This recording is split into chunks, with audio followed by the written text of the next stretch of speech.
Hello friends, welcome to Vanitha Sri's Kitchen. நாம இன்னைக்கு 10 நிமிஷத்துல சுவையா அருமையா ஒரு கோழி வறுவல் செய்யறது எப்படின்னு பார்க்கலாம். இப்போ நீங்க வெளியில போயிட்டு ரொம்ப டயர்டா வந்தீங்க அப்படினா ஒரு 10 நிமிஷத்துல சமைக்கணும் அப்படினு உங்களுக்கு தோணுச்சுனா நீங்க கண்டிப்பா இந்த ரெசிபியை ட்ரை பண்ணலாம். ஒரு அடி கனமான பாத்திரத்துல 2 டேபிள்ஸ்பூன் நல்லெண்ணெய் விட்டுக்கோங்க. 1 டீஸ்பூன் சோம்பு போட்டு தாளிச்சுக்கோங்க. அப்புறம் ஒரு 5-6 வரமிளகாய் போட்டு தாளிச்சுக்கோங்க. இதுக்கு காரமே வரமிளகாய் தான். ஸோ உங்கள் சுவைக்கு ஏற்ப அதை நீங்கள் கூடுதலாகவோ இல்லை குறைவாகவோ சேர்த்துக்கலாம்.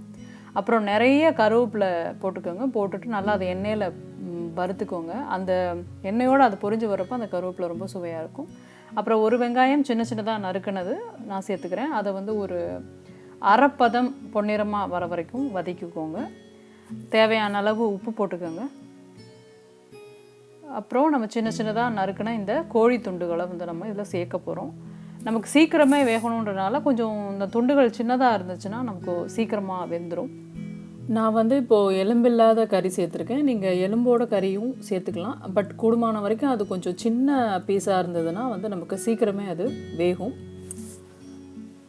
ஸோ இது ஒரு அரை பங்கு வேகிற வரைக்கும் இது நல்லா அந்த எண்ணெயிலேயே வதக்கிக்கோங்க.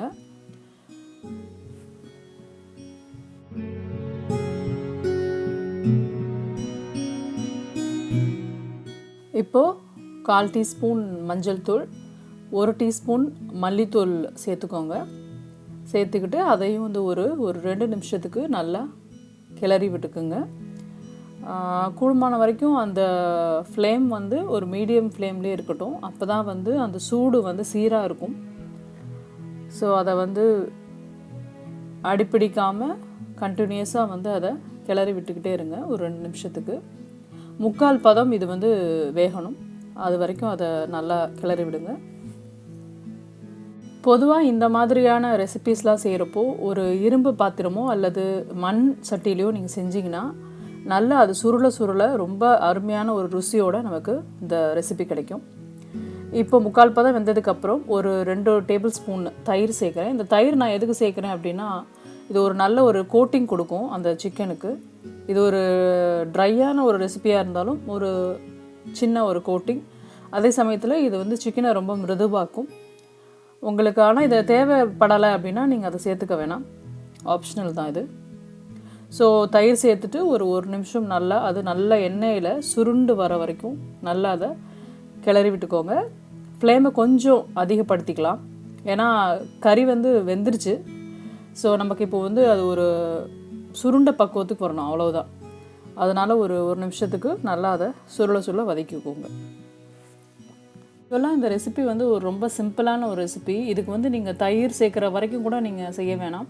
வெறும் வெங்காயம், வரமிளகாய், கருவேப்பிலை போட்டு தாளித்து அதை மல்லித்தூள், மஞ்சள் தூள் போட்டு அதை நல்லா எண்ணெயில் சுருள வதக்கிட்டிங்கனாவே இந்த ரெசிபி நமக்கு சூப்பராக இருக்கும். பட் அதை இன்னும் கொஞ்சம் கூடுதல் ருசி சேர்க்குறதுக்கு தான் இந்த தயிர் இதெல்லாம் சேர்க்குறது. ஸோ உங்களுடைய விருப்பம். இப்போது அடுப்பை ஆஃப் பண்ணிவிட்டு 1 டேபிள் ஸ்பூன் மிளகுத்தூள் சேர்க்குறேன். இந்த மிளகுத்தூளும் ஒரு ஆப்ஷனல் தான். இது எதுக்குன்னா இன்னும் கொஞ்சம் அந்த காரத்தை அதிகப்படுத்தும். ஒரு தயிர் சாதத்துக்கோ அல்லது ஒரு ரசம் சாதத்துக்கோ இல்லை பழைய சாதத்துக்கோ கூட ரொம்ப நல்லாயிருக்கும். அதே மாதிரி சளி பிடிச்சிருந்தா இதை நம்ம சாப்பிட்டோன்னா நமக்கு ரொம்ப இதமாக இருக்கும். இந்த ரெசிபியை நீங்கள் நாட்டுக்கோழியை வச்சு செய்யலாம். பிராய்லர் கோழியோட நாட்டுக்கோழி தான் ரொம்ப சிறந்தது, முக்கியமாக குழந்தைங்களுக்கு கொடுக்குறப்போ. நாட்டுக்கோழி வச்சு செய்கிறதா இருந்தால் அதை குக்கரில் இதை மஞ்சள் தூள், உப்பு போட்டு ஒரு 2 விசில் வர வரைக்கும் வேக வச்சிட்டிங்கன்னா 3/4 பதத்துக்கு அது வெந்திருக்கும். ஸோ 3/4 பதத்துக்கு அந்த வெந்த கறியை இதே முறையை ஃபாலோ பண்ணி நீங்கள் செஞ்சிங்கன்னா உங்களுக்கு அருமையான ஒரு நாட்டுக்கோழி வறுவல் கிடைக்கும். இஞ்சி பூண்டு விழுது, தக்காளி விழுது, தேங்காய் விழுது, கரம் மசாலா தூள், இது எதுவுமே இல்லாமல் ஆனால் அது கொடுக்கக்கூடிய ருசி அளவுக்கு அதை விட சூப்பராகவே இந்த கோழி வறுவல் இருக்கும். அதனால் கண்டிப்பாக இதை உங்கள் வீட்டில் செஞ்சு பாருங்கள், உங்களுக்கு ரொம்ப பிடிக்கும். இந்த வீடியோ உங்களுக்கு பிடிச்சிருந்ததுன்னா லைக் பண்ணுங்கள், ஷேர் பண்ணுங்கள், வனிதா ஸ்ரீஸ் கிச்சனுக்கு சப்ஸ்கிரைப் பண்ணுங்கள்.